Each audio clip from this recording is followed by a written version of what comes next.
Mirë se vini në Ditari në orës 9, vetëm pas pak do të ndiqni. Qeveria bën sot një bilancë 6 mujor, kryeministri Edi Rama nuk ka dalë nga tradita e mbledhjeve informale jashtë Tiranës. Në Golem, vëmendje të veçantë pritet të marrin pasojat e tërmetit të 26 nëntorit dhe plani për rindërtim.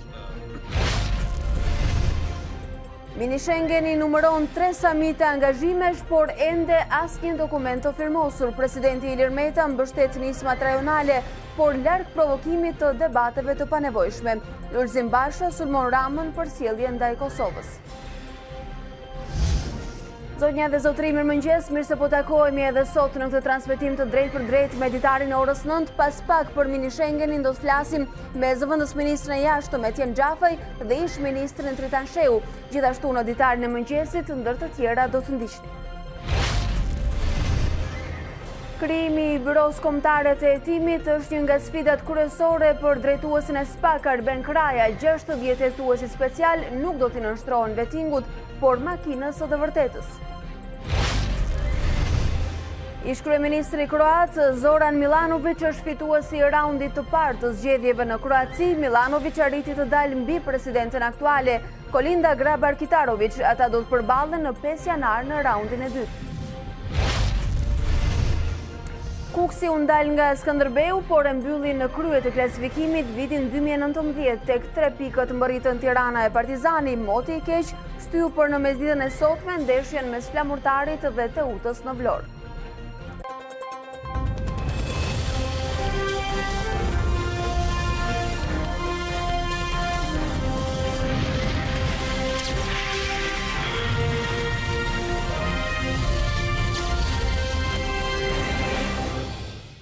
Të nderuar shikues, me agjendën e parashikuar për ditën e sotme në zhvillimet politike e nisim edhe këtë hapësirë informative. Qeveria pritet të bëjë sot bilancin e vitit. Kryeministri Edi Rama nuk ka dalë nga tradita e mbledhjeve informale jashtë Tiranës. Këshilli i ministrave mblidhet në një resort privat në Golem.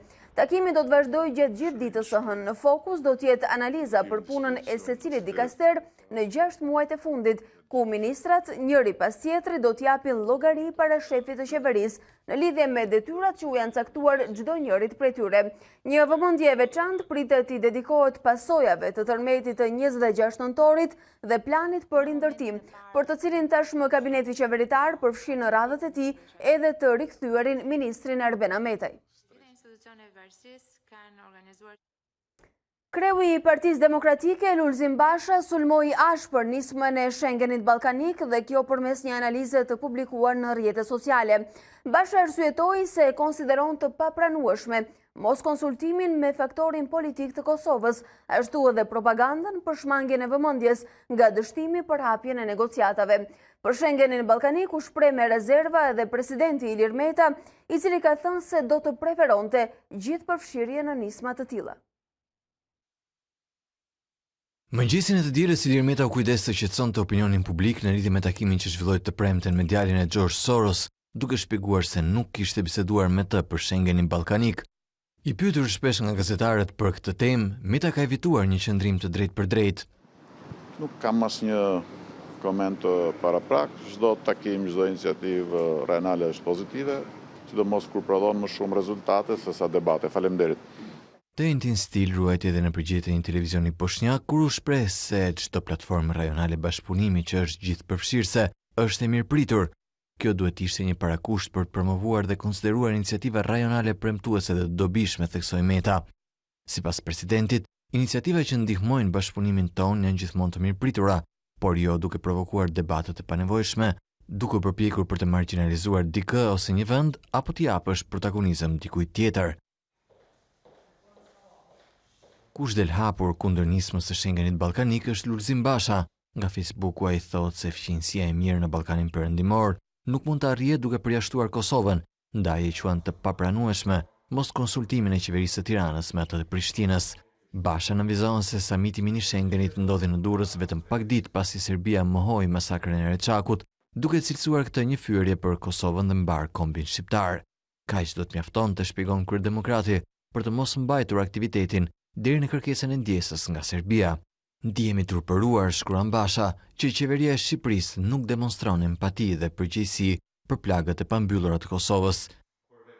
Po me kaq shqetësim ai vëren se nisma u propozua pas shtyrjes për hapjen e negociatave me Shqipërinë dhe Maqedoninë e Veriut, duke lënë përshtypjen e krijimit të një bloku të ri ekonomik dhe politik si alternativë ndaj Bashkimit Evropian. Basha këtë e quan një ofertë alternative denigruese të integrimit dhe mendon se Shqipëria nuk duhet ta pranojë.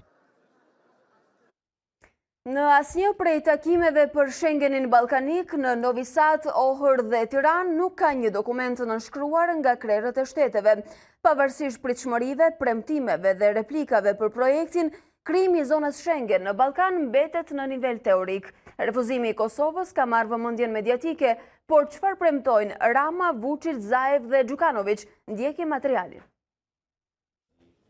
Refuzimi i Kosovës për ftesën në Tryezën në Tiranë mori vëmendjen kryesore të idesë së Schengenit ballkanik. Por Radio CNN ka shkëputur disa nga premtimet kryesore të Edi Ramës, Aleksandar Vučić dhe Zoran Zaev, ato që mund të shndërrohen nesër në pikat kryesore të një marrëveshje. E para është krijimi i një database të përbashkët me të dhënat e qytetarëve që do të shërbejë për lëvizjen e lirë të njerëzve, qofshin këta vendas apo të huaj. Duke hapur kufit për të gjithë ata që vinë nga vende të treta dhe po marrë Kinën për të vizituar njëri nga vendet dhe po marrë konkretisht Serbinë, me që ne bëjmë mundur që të rrisim në mënyrë eksponenciale numrin e turistëve kinez në vendin tonë, po flas për Shqipërinë, por në gjithë rajonin. Kur serbët maqedonasi duan të punojnë në Shqipëri, ne do të kemi të njëjtat sisteme. Pra do të jetë mundur që ata thjesht të aplikojnë dhe të marrin leje të përhershme pune në Shqipëri dhe njëra gjë vlen për qytetarë shqiptar në Maqedoninë e Veriut apo në Serbi. Pikë tjetër është lëvizja e mallrave. Si Rama ashtu dhe Vučić folën për pengesat që kanë hasur deri tani kamionët e kompanive në kalimin e pikave kufitare. Eksportuesit shqiptar të produkteve bujqësore, të cilat në rajon vinë në rritje, eksportuesit shqiptar të materialeve ndërtimit, të cilat në rajon vinë në rritje, pra eksportet shqiptare në këto dy drejtime të paktën minimalisht, do të kenë një përfitim progresiv. Për kamionët na unë që të mos rrinë më shumë se sa pesa përgjashtohen pika kufitare, pra do të përpiqemi që më tej të zbatojmë marrëveshjen e quajtur të operatorëve të autorizuar. Një parashikim tjetër në marrëveshje mund të jetë ndihma e ndërsjellë mes vendeve në rast fatkeqësisht natyrore, një ide që u përforcua pas tërmetit të 26 nëntorit dhe dëmeve që ai shkaktoi në vendin tonë. Në fillim të shkurtit, institucionet tona të kërkim shpëtimit do të nënshkruajnë protokollin e bashkëpunimit dhe të procesit të aktivizimit të shpejt që të jenë në dispozicion të gjithë vendeve të rajonit. Qëllimi i lëvizjes së lirë sipas ideatorëve të Schengenit do të shtrihet në 4 nivele për lëvizjen e lirë të njerëzve, mallrave, kapitalit dhe shërbimeve, si një zgjatim i konferencës së Berlinit. Dhe opinionin e tij për mini Schengenin ballkanik dhe takimin e tretë të fundit që kësaj radhe u mbajt në Tiranë e Durrës, do të na japi edhe opinionin e tij ish ministri i jashtëm zoti Tritan Shehu. Mirë se vini zoti Shehu. Mirëmëngjesi. Pse do duhej dhe pse nuk duhet një mini Schengen ballkanik në kushtet e fatkeqësisë natyrore për më tepër i mbajtur në Tiranë me Serbinë dhe pa Kosovën? Nuk është çështje vetëm për fatkeqësi natyrore. Problemi është shumë më i gjerë. Unë kam shprehur vazhdimisht duke e konsideruar këtë iniciativë në thonjza politike, krejt ndesh me interesat e Shqipërisë, të shqiptarëve, të rajonit në kuptimin e integrimit evropian të rajonit dhe të përputhshme me ëndrrën e vjetër serbe të krijimit të Jugosllavisë së re, e cila lindi mbas përbërjes së Jugosllavisë, cilën po ta shikosh paralelisht dhe me idetë e shkëmbimit territorëve me Kosovën, padyshim të çon tek koncepti i Serbisë së madhe që dominon në Jugosllavinë e re, ku realisht, qartësisht, edhe në platformën e paraqitur nga ata zotërinj, Kosova lihet në hije duke humbur konceptin e shtetit të saj. Ju bët një pyetje, thatë që nuk ka asnjë material të firmosur. Unë do të them diçka. Është një material për 6 pikash që u publikua, i cili nuk thot asgjë dhe është vetëm tymnaj për të fshirë të vërtetën, ku në të vërtet është një platform tjetër me gjërë që është në qarkullim në mjaft të zyra, e cila është e rrezikshme, e cila është absolutisht krejt ndesh me interesat tona, dhe që synon pikrisht të thash përpara dhe veçanërisht lënien e hije të shtetit Kosovës. Për çfarë platforme po flisni? Një platformë informale që nuk është bërë publike dhe ju po thoni se është e rrezikshme? Është një platformë konfidenciale që ata zotërinj nuk kanë guxim ta publikojnë, por e qarkullojnë nën tavolinë në zyra të ndryshme në rajon edhe në Europë, absolutisht në kundërshtim të plot me interesat tona. Zoti Shehu, ku është rreziku? Rreziku është i disajshëm. E para njëtë, unë do nis tash nga elementi ekonomik. Unë nuk shoh asnjë përfitim ekonomik për Shqipërinë. Përkundazi. Përfitimi ekonomik në radhë të parë i kësaj shkonte Serbia, shkonte Maqedonia. Shqipëria është një vend që ka pas rritje ekonomike shumë të lartë para pak vitesh. Mjaftojnë që neve zgjidhen problemet e taksimit, u bëm atraktiv për institucionet, për investitorët e huaj, krijuam një politikë normale dhe racionale rajonale dhe ne patëm vite që patëm një nivel të lartë rritje ekonomike në bazë të investimeve të huaja. Investimet e huaja ndërprerë për 6 vitesh, jo se ne nuk kemi pjesë në një Schengenit të tillë, por sepse ne bëm gabime thelbësore në politikat tona financiare, në korrupsionin e lartë që u krijuan në Shqipëri, në krimin e narkoshtetit që u krijuan në Shqipëri, në gabimet fatale në politikat rajonale si ai ndaj Greqisë dhe Italisë ne bëm duke zbehur rolin e tyre, dhe pra në këtë mënyrë dhe të tjera element në na solli një rënje thellë ekonomike. Zoti Shehu, për të folur për përfitimet ekonomike të ndërsjellta përmes mini Schengenit ballkanik, aq më tepër përmes Serbisë, ne duhet dim disa shifra, duhet kemi disa të dhëna. Çfarë eksporton Shqipëria drejt Serbisë? Cilat janë përfitimet e rritura? Sa do të jetë diferenca në shifra? Nuk ka as edhe një shifër, vetëm kjo, që Serbia forcon pozicionin prodhues ekonomik, zjeron tregun e saj, duke arritur deri në Adriatik dhe ndetin jon. Pra, realisht kjo është neve të cilët kemi pozicionin më të mirë gjeografik. Jemi vendi më i afërt për perëndimin nga fillingu jon. Jemi vendi me mundësi të madhe të luajtjes ekonomike dhe ekonomike duke se kemi dhe turizmin. Padyshim, neve nga kjo gjë nuk përfitojmë asgjë. Neve që të rregullojmë zhvillimin tonë ekonomik, duhet të rregullojmë politikat e brendshme, duhet të rregullojmë politikat fiskale, duhet të luftojmë korrupsionin, duhet të luftojmë krimin, duhet të luftojmë drogën. Duhet dalim nga kjo nuancë e narkoshtetit që kemi marrë. Zoti Shehu, nëse favori gjeostrategjik qëndron nga pala jon, pse duhet të bindemi një marrëveshje e cila pas ka interesa vetëm një palshe, ose favorizoka vetëm Serbinë në këtë rast? Kjo marrëveshje. Pse? Sepse realisht Rama është i detyruar nga ata që detyrojnë të bëjnë marrëveshje në kundërshtim me interesat tona, me interesat e shqiptarëve, sepse realisht ky proces në cilin ne kemi humbur rolin lider në rajon. Për stabilitetin e rajonit është një proces që nuk filloi sot, është një proces që ka filluar që në 2014, duke e kaluar dorën mbas dore, hap pas hapi, Serbisë dhe Vučićit rolin lider në rajon. Ky është një proces absolutisht antikombëtar. Pyetja që vjen natyrshëm është se si kryeministri i një vendi, kryeministri i Shqipërisë mund të bindet për një marrëveshje antikombëtare. Kjo është një pyetje që ka çuditur dhe çudit edhe partnerët tanë më të mirë. Dhe kjo është një pyetje dhe është një përgjigje që pasaj krijon një konfuzion të madh edhe te partnerët tanë më të mirë. Kur ne dalim në Shqip dhe propozojmë variantet e Vučić vetë ai ka marrë përsipër vetë iniciativën e këtij projekti. Propozojmë në Shqip variantet e Vučić, që bien ndesh me interesat tona, siç është kjo, siç është varianti për shkëmbimin e territoreve Kosovë-Serbi, që edhe ai një variant tjetër absolutisht i kundërshtim me interesat tona. Ajre padyshim ne krijojmë një konfuzion të rëndë edhe te partnerët tanë. Nuk e di nëse pat episodin e komunikimit të Vučić me gazetarët serb në Tiranë. E tha dhe ritheksoi disa herë, unë mbrojt fort interesat e vendit tim. Vučić mbron interesat e vendit tim dhe mirë bën. Ne nuk mbrojmë interesat tona.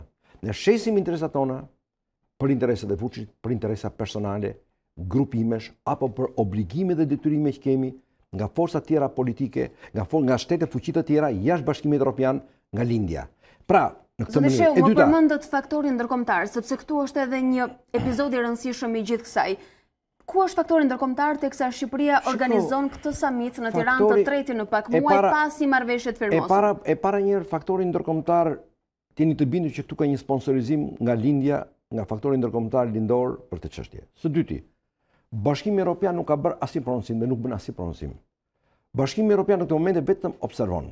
Dhe në momentin që ne dalim dhe i propozojmë variante që bien ndesh me interesat tona, në gjuhën shqip, nga Tirana, apo nga vendet apo nga Durrësi, padyshim neve e krijemi konfuzion të rënd edhe te partnerët ndërkombëtar. Por ama kur themi është një vazhdimsi e përmbushjes së detyrave të vendosura nga Komuniteti Evropian, a duhet kishte një reagim ose një provokim rreth kësaj? Shiko, përmbushja e detyrave të Komunitetit Evropian është midis dy elementeve të rëndësishëm duheshte, midis zhvillimit të CEFTA-s, e cila i përmban realisht marrëdhëniet ekonomike në rajonin ton, dhe e dyta midis samitit, midis konferencës Berlinit, që ka dhënë detyrat e saj për të vazhduar. Pra, problemet janë, kjo del nga kjo suaz, kjo hyn në nivelin e një forme të një Beneluxi rajonal, i cili është shumë i rrezikshëm. Pse? Sepse kjo është sinkron dhe me idet e skeptikëve europiane, përsis europian, perëndimor, të cilët kanë pas ide dhe ka ide të tilla atje, që rajoni tonë mos jetë asnjëherë antar i plot i Bashkimit Evropian, po të jetë një zonë afër Bashkimit Evropian. Dhe ju thoni se nisma të tilla favorizojnë skeptikët. Absolutisht, favorizojnë skeptikët e integrimit tonë. Një, e dyta, favorizojnë ato fuqi lindore, të cilët duan ta mbajnë rajonin tonë jashtë Bashkimit Evropian për interesat e tyre, duke interferuar fort këtu, dhe në këtë mënyrë pra bëjnë që rajoni jonë mos gjej vendin e vet në familjen europiane, kur ne do të koncentrohemi veçanërisht dhe thellësisht në një koncept. Secili vend në përmbushjen e standardeve për të integruar në Bashkimin Evropian. Ne krijojmë ndërkaq sa bashkësi, sa organizma sui generis, jashtë standardeve të Bashkimit Evropian, duke hequr vëmendjen nga përmbushja e standardeve të Bashkimit Evropian të çdo shteti drejt Brukselit, sepse integrimi evropian nuk është një integrim kolektiv. Integrimi evropian nuk bëhet në mënyrë kolektive. Integrimi evropian është integrim i çdo shteti në vetvete me përmbushjen e standardeve të Bashkimit Evropian në të. Megjithatë, mos harrojmë se mini Schengeni bëhet me vende aspirante për të antarësuar gjithashtu që kanë avancuar pak më shumë ndoshta se Shqipëria. Bëhet me vende aspirante që janë në BE, bëhet me Serbinë e cila nuk e ka jetësore antarësimin në BE, bëhet me Serbinë e cila nuk aspiron dhe nuk do të integrohet në NATO, me Serbinë që nuk e konsideron jetësore marrëdhënien me Shtetet Bashkuara të Amerikës, me Serbinë e cila para pak javësh nënshkroi traktatin me Unionin Euroaziatik, i cili është absolutisht një kundërpart i ashpër dhe i fortë dhe këtë besoj se llogarisni tek patërica ruse. Absolutisht i lidhur me patëricën ruse edhe me vendet tjera lindore të cilat duan ta mbajnë rajonin tonë jashtë Bashkimit Evropian. Pra në këtë mënyrë absolutisht ne godasim interesat madhe. Së treti, dhe ajo që shumë e rëndësishme është, në mënyrë të qëllimshme, në mënyrë të menduar, të programuar, lihet në hije apo zbehet koncepti shteti i Kosovës. Këtu dua të ndalojmë për pak më shumë minuta te Kosova. Kryeministri i Shqipërisë, i cili presupozohet se duhet ishte konsultuar me autoritetet në Kosovë, ato që aktualisht janë në detyrë, e quajnë një kryeministër gënjeshtar, një Kosovë shkurtpamse dhe të vetë izoluar. Tha plagët nuk shërohen me helm. Si e konceptoni ju këtë përballje replikash të paktën? Kosova është treguar më e matur. Ajo që ndodhi në atë konferencë shtyp ishte turpshme. Të sulmosh liderët e Kosovës në krah të Vučić, në atë mënyrë padyshim kalon çdo cak dhe çdo element që lidhet jo vetëm me patriotizmin, por dhe me etikën dhe me moralin ndaj kolegëve.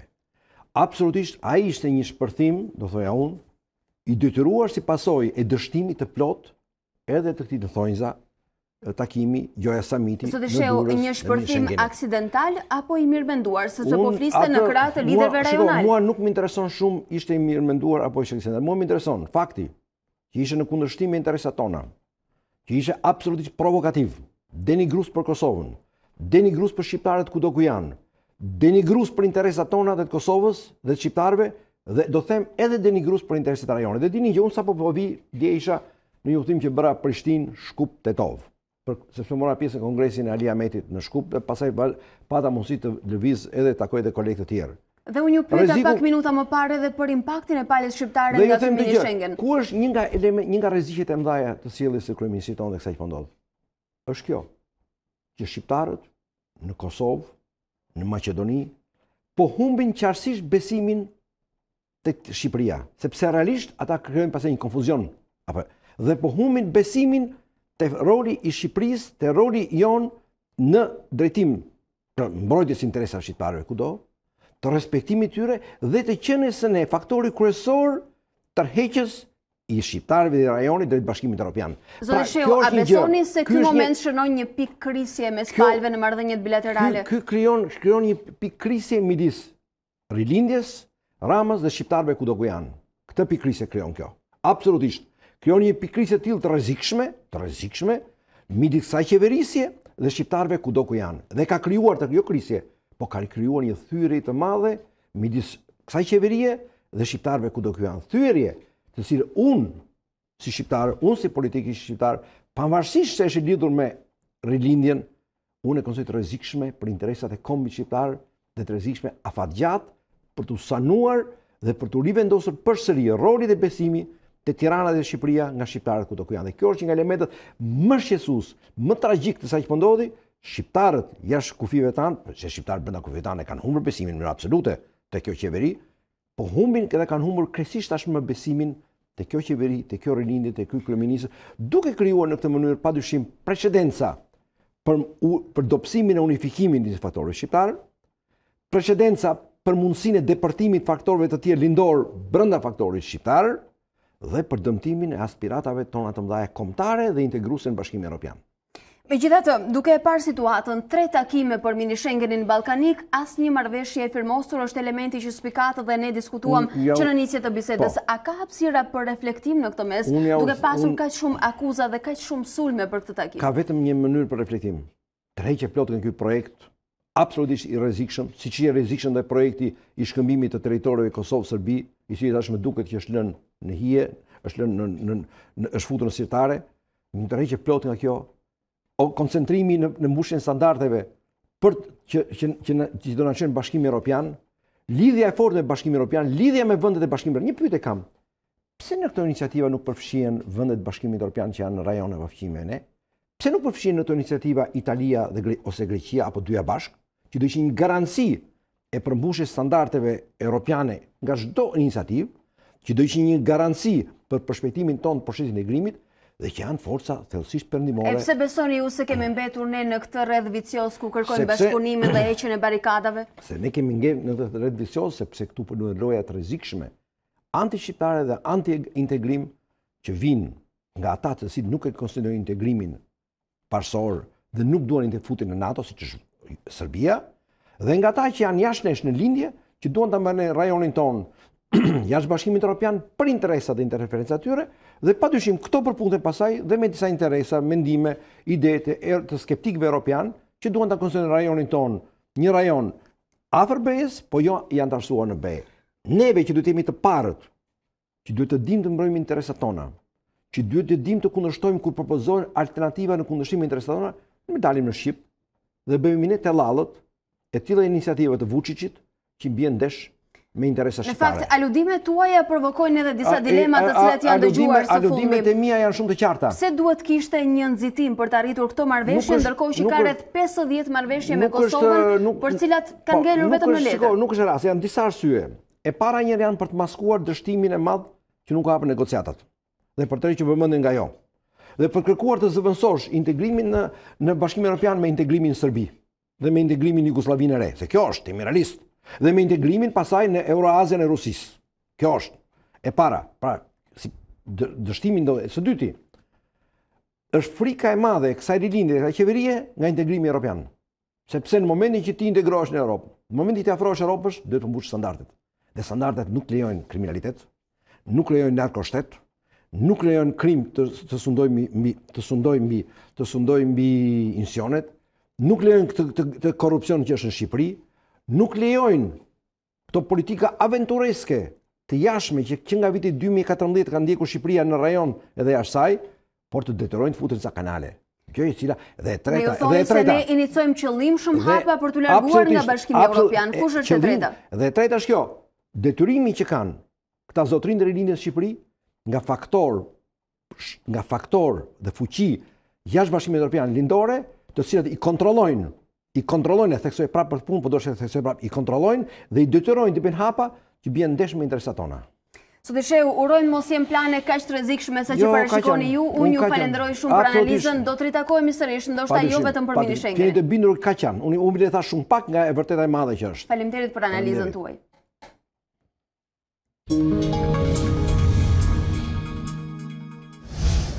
Ndërkohë, po ditën e sotme në golem të Durrësit, qeveria dhe ministra tashmë do t'japin llogari para shefit të qeverisë zotit Rama për 6 mujorën e fundit për detyrat e paracaktuara dhe për objektivat që ata kanë përmbushur ose jo. Marcela Karapanxho ka mbërritur atje, besojmë ka mbërritur dhe kryeministri i vendit, megjithatë në raportim do të jetë më saktë Marcela, e cila e ka ndjekur nga afër situatën. Marcela, mirëmëngjes dhe mirë se vjen. Ka nisur takimi apo jemi ende në pritje? Mirëmëngjes Alba nga golemi në Durrës.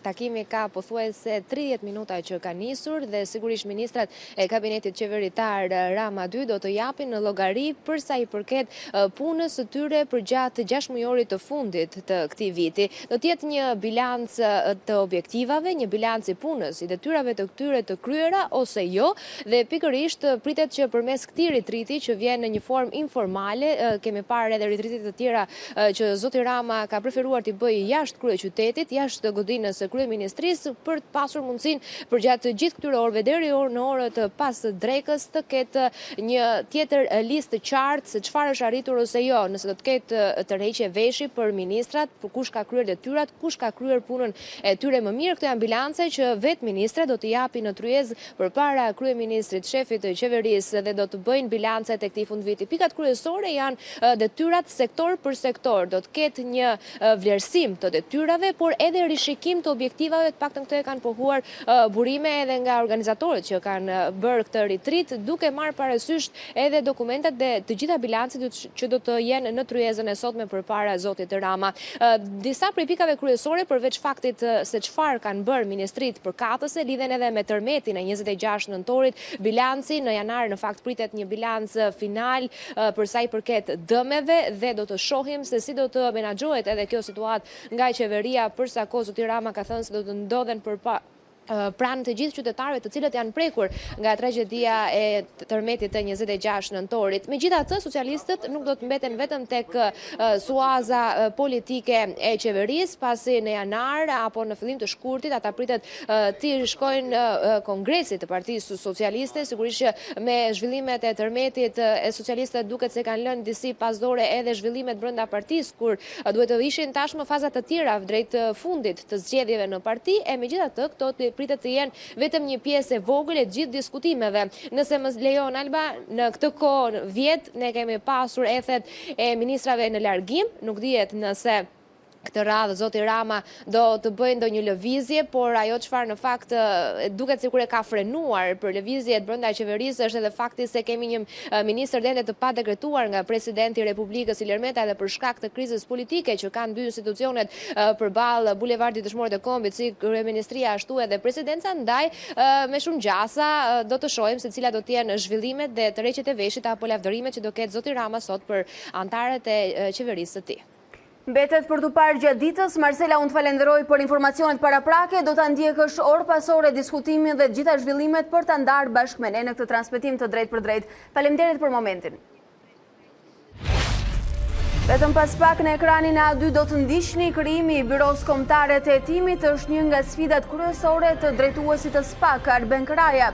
60 hetuesit specialist nuk do t'i nënshtrohen vettingut, por makinës së të vërtetës.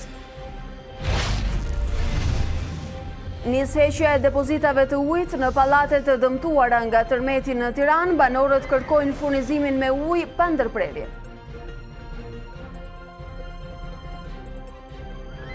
Ne rikthehemi të tjera zhvillimeve në këtë transmetim të drejt për drejt dhe mbetemi tek aktualiteti. Një nga sfidat kryesore që ka parati drejtuesi i sapo zgjedhur i SPAK, Arben Kraja, është krijimi i byros kombëtare të hetimit. 60 hetuesit special nuk do t'i nënshtrohen vettingut, por makinës së të vërtetës.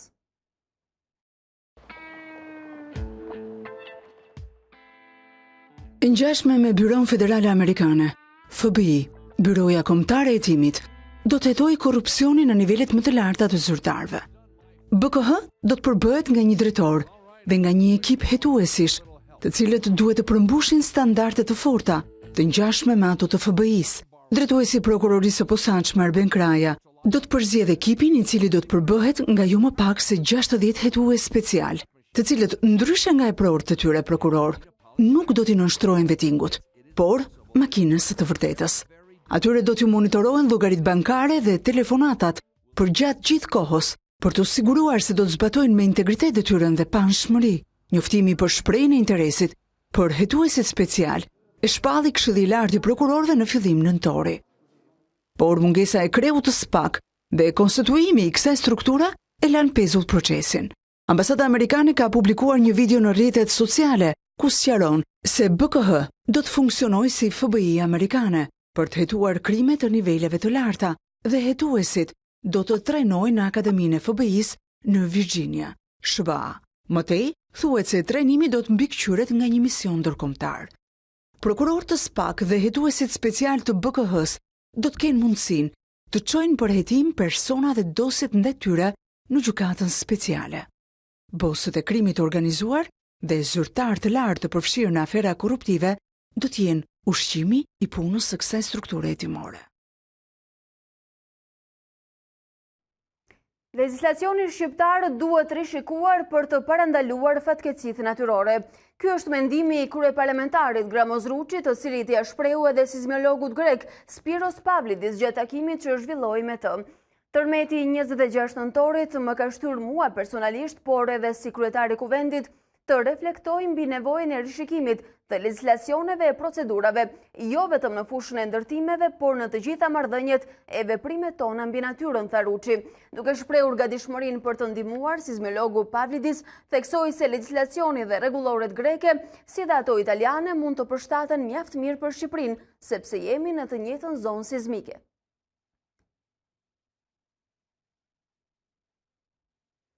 Në pallatet e dëmtuara nga tërmeti në Tiranë nis heqja e depozitave të ujit. Bashkia kërkon që deri në 30 janar banorët të kenë gjetur një vend të ri për instalimin e tyre, por banorët kërkojnë zgjidhje për furnizimin pa ndërprerje me ujë.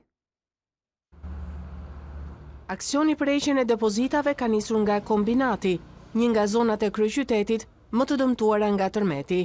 Në apartamentet e shpallura të pabanueshme, depozitat po hiqen nga punojësit e bashkisë, ndërsa në pallatet e tjera, këtë proces duhet ta kryejnë vetë banorët në bashkëpunim me administratorët. Teksa ne po punojmë për të kontraktuar kompanitë që do bëjnë aktet e thelluara të ekspertimit për të vendosur se këto pallate do të jenë sërish në këmbë, por do rikonstruktohen apo do sheme komplet, ne kemi filluar punën për heqjen e depozitave. Tek pallatet të cilat nuk kanë probleme në konstrukt, kanë dëme të lehta ose nuk kanë dëme fare, te këto pallate përgjegjës është administratori i pallatit ose kryesia, asambleja, çdo grupim i mundshëm që është i disponueshëm brenda këtyre pallateve. Ky është një moment shumë mirë edhe për t'i bërë një thirrje gjithë banorëve që të vendosin një zot në thonjza për administrimin e pallatit.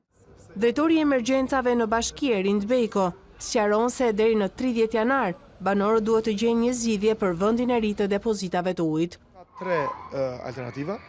Alternativa e parë është banorët marrin një inxhinier konstruktor i cili bën një studim të thelluar të taracës dhe nëse vendosi kjo taracë është në rregull nga pikpamja konstruktive, mund t'i mbajnë sërish atje.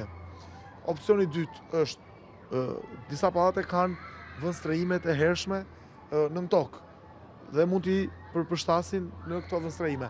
Opsioni i tretë është jashtë, ku dikush mund të ketë uzurpuar një zonë të pallatit për ta bërë lulishte, një pjesë të oborit, një vend të parkimit, dhe opsioni i fundit ekstrem është nën toka.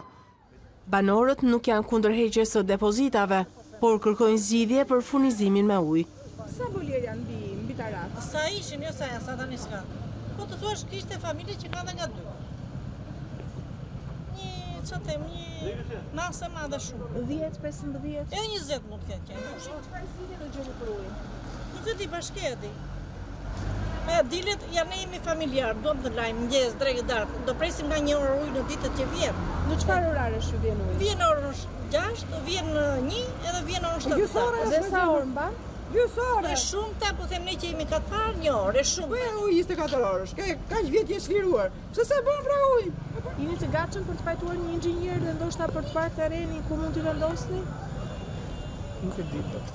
Heqja e depozitave të ujit prek mbi 1500 pallate në Tiranë të ndërtuara para viteve 90. Depozitat janë vendosur nga banorët si zgjidhja e vetme për të plotësuar mungesat e zgjatura të ujit në rubineta. Tani që ato do të hiqen, zgjidhja për furnizimin pa ndërprerje duhet jepet nga ujësjellsi. Fenomeni i mbylljes së shkollave për shkak të numrit të vogël të nxënësve ka prekur edhe rrethin e Devollit. 10 nxënës të fshatrave Mançurish, Stropan dhe Koshnic janë të detyruar të shkojnë në shkollat e fshatrave fqinje. Por ajo që është më problematike është fakti që transporti i nxënësve paguhet nga familjarët, pasi Bashkia e Devollit ankohet se nuk ka fonde. Çdo mëngjes një numër i konsiderueshëm nxënësish të arsimit 9 vjeçar nga fshatrat Mançurish, Stropan, Koshnic të rreth të Devollit janë të detyruar të lëvizin me makina private për të shkuar në shkollat e fshatrave fqinj, pasi shkollat në fshatrat e tyre janë të mbyllura për shkak të numrit të vogël të nxënësve. Kjo lëvizje, sipas drejtoreshës së zyrës vendore të arsimit në Devoll, bëhet që fëmijët të mos mësojnë në klasa kolektive, por në klasa të përshtatshme për moshën e tyre. Në rrethin e Devollit kemi gjithsej 71 nxënës, të cilët lëvizin për të shkuar nga një zonë rurale tek një tjetër ku ndodhet për shembull shkolla e arsimit fillor ose shkolla 9 vjeçare. Ky kalim bëhet për të rritur cilësinë në arsim, sepse këta nxënës nuk duhet që të mësojnë në klasa kolektive, por synimi është të mësojnë në klasa të ndara ku rritja e cilësisë të jetë e garantuar. Shkolla e fshatit Mançurish është një nga shkollat me numrin më të ulët të nxënësve në rrethin e Devollit. E ndërkohë që sot ajo është kthyer në një ambulancë, nxënësit marrin mësim në shkollën e fshatit Progër. Janë vetë banorët e këtij fshati të cilët pranojnë se transporti paguhet me vetë lekët e tyre. Edhe pse Bashkia e Devollit ka detyrim sigurimin e transportit, një gjë e tillë nuk bëhet pasi bashkia nuk ka fonde. 10.000 lekë japim ne. 10.000. Vjeni me që këtë Progër jenë Mançurish. Për 10.000 lekë i merr ajo. Edhe merr edhe nga vranishi që i sjellin. Nuk ja u kompenson drejtoria arsimore, pra nuk i merrni lekën mbrapsht. Jo, si kthejnë, i marrin vetë atë. Vetë e pagojmë 10.000 lekë, sa kërkon fugoni ashtu, edhe me zor. Se të mos qeveria, po të ashtu. Po s'ju ka dhënë asnjë lekë? Asnjë. Derisa Bashkia e Devollit të siguroj fondet nga qeveria për transportin e nxënësve, këta të fundit do të jenë të detyruar të udhëtojnë çdo ditë larg banesave të tyre dhe ç'është më problematike me shpenzimet e tyre.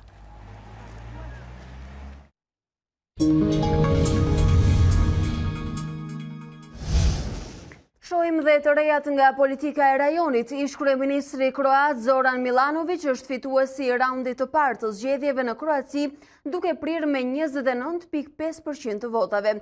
Ndryshe nga sa parashikohej, Milanović arriti të dalë mbi presidenten aktuale, Kolinda Grabar-Kitarović, e cila siguroi 26.7% të votave, duke lënë jashtë balotazhit kandidatin e pavarur Miroslav Skoro, që mori 24.4% të votave. Në raundin e dytë të 5 janarit përballen Milanović dhe Kitarović, ndërkohë që prej 1 janarit Kroacia merr presidencën e BE-s dhe presin zgjedhjet parlamentare në vend. Mesha e Krishtlindjes nuk do të celebrohet në katedralin e Notre Dame në Paris këtë vit, duke shënuar herën e parë pas 200 vitesh. Arsyeja është procesi i rindërtimit të saj pas zjarrit të muajit prill, që ende nuk i dihet shkaku i vërtet. Kësaj shërbesa fetare do të zhvillohet në një tjetër pranë saj. Gjatë historisë së Francës në këtë katedrale, festat janë kremtuar edhe në kohrat më të errëta të vendit. Përfshir këtu luftrat përjashtuar kohën e revolucionit, ndërkohë vijon puna për rindërtimin e saj dhe sikurse ka deklaruar presidenti francez Macron, ajo do të zgjas për 5 vjet me një kosto të mbledhur prej gati 1 miliard eurosh. Ne shohim dhe të rejat në sport. Partizani u rikthye fitores pas 3 ndeshjeve zhgënjyese në kampionat që i kushtuan edhe vendin e parë. Demat e Kuqja dolën të fitojnë në ndeshjen përballë Vllaznis me rezultatin e ngushtë 1-0 me golin e Enea Bitrit. Kuksi i vendit të parë nuk arriti të merrte më shumë se 1 pikë në përballjen ndaj Skënderbeut. Gjithsesi, verilindorët mbajnë kryesimin e tabelës të ndjekur nga Bylisi, që u mjaftua me një 11 metësh për të mundur luftëtarin. Tirana përmbysi 2-1 Laçin në transfer, duke konfirmuar se gëzon një formë të shkëlqyer që prej derbit. Talenti Ernest Muçi i dhuroi fitoren bardhëbluve, që janë ngjitur në vendin e tretë. Kushtet e rënda atmosferike shtyn ndeshjen mes Flamurtarit dhe Teutës, e cila do të luhet sot në orën 12. Mëngjesi dhe paraditja e së dielës sollën rreshje të dendura në pjesën më të madhe të territorit, por orët në vijim sollën paksim të rreshjeve, kryesisht në zonat perëndimore, ndërsa ato mbeten intensive në zonat lindore. Si do të vijojë hëna dhe java në vijim do të na e thotë në parashikimin e saj edhe mëngjesin e sotëm meteorologja jon Tanja Porja, të cilën e presim gjithë vëmendje për ta dëgjuar. Si është moti, Tanja? Mirëmëngjes Alba, mirëmëngjes shikues a dy CNN. Në fakt dita e sotme ka një përmirësim të dukshëm krahasuar me ato çfarë kemi kaluar në fundjavë.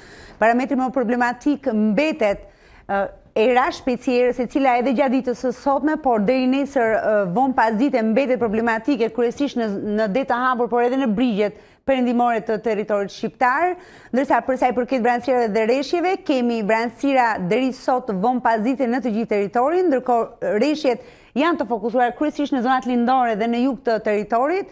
Presim sonte në mbrëmje ndryshimin e qarkullimit të masave ajrore, pra vijnë nga veri perëndimit, të cilat do të bëjnë që e gjithë vranësira dhe rreshjet të zhvendosen drejt lindjes dhe juglindjes së territorit shqiptar. Dita e martë dhe në vijim do të ketë mo të kthjellët në të gjithë territorin shqiptar. Ftohet moti duke filluar që nga sonte, pra ka një rënje të temperaturave sot në mesditë me 2-3 gradë, por më ndjeshme kjo rënje do të jetë gjatë ditës së nesme, por edhe në vijim. Pjesa më e ftohtë e kësaj jave pritet të jetë e premtja, e shtuna dhe e diela, ku termometri në zonat malore do të zbresë disa gradë nën zero gjatë orëve të natës dhe mëngjesit, po ashtu në zonat e ulëta dhe bregdetare termometri gjatë orëve të para të ditës, pra rreth orës 4 deri në ora 6 të mëngjesit pritet të zbresë në 3 apo 4 gradë Celsius. Ndërsa në orët e mesditës, megjithëse do të kemi mbizotrim të motit të kthjellët në pjesën më të madhe të territorit, termometri maksimal nuk do ta kapërcej vlerën prej 13 apo 14 gradë Celsius dhe 14 me shumë rezerva, Alba. Ky është informacioni jo vetëm për ditën e sotme, pra presim përmirësim nga ora në orë të kushteve të motit në të gjithë Shqipërinë. Ja, falenderojmë për motin dhe për lajmet e mira që na dhe sot. Tanja Porja, do të ritakohemi në orët e tjera bashkë të këtij transmetimi. Të nderuar shikues, bashkë shohim zhvillimet kryesore të këtij ditari. Qeveria bën sot një bilancë 6 mujor, kryeministri Edi Rama nuk ka dalë nga tradita e mbledhjeve informale jashtë Tiranës. Në Golen, vëmendje të veçantë pritet të marrin pasojat e tërmetit të 26 nëntorit dhe plani për rindërtim. Mini Schengeni numëron 3 samite angazhimesh, por ende asnjë dokument të firmosur. Presidenti Ilir Meta mbështet nismat rajonale, por larg provokimit të debateve të panevojshme. Basha sulmon Ramën për sjelljen ndaj Kosovës. Krijimi i Byros Kombëtare të Hetimit është një nga sfidat kryesore për drejtuesin e SPAK Arben Kraja. 60 hetuesi special nuk do t'i nënshtrohen vettingut, por makinës së të vërtetës. Ish kryeministri kroat Zoran Milanović është fituesi i raundit të parë të zgjedhjeve në Kroaci. Milanović arriti të dalë mbi presidentin aktuale, Kolinda Grabar-Kitarović. Ata do të përballen në 5 janar në raundin e dytë. Kuksi u ndal nga Skënderbeu, por e mbylli në krye të klasifikimit vitin 2019. Tek 3 pikët mbërritën Tirana e Partizani, moti i keq shtyu për në mesditën e sotme ndeshjen mes Flamurtarit dhe Teutës në Vlorë. Kjo ishte e gjitha e përgatitur për ditarin e këtij mëngjesi. Unë ju falenderoj që na ndoqët. Bashkë ritakohemi sërish në orën 13. Deri atëherë ju vazhdoni dhe qëndroni me informacionet e fundit në ekranin e A2 CNN.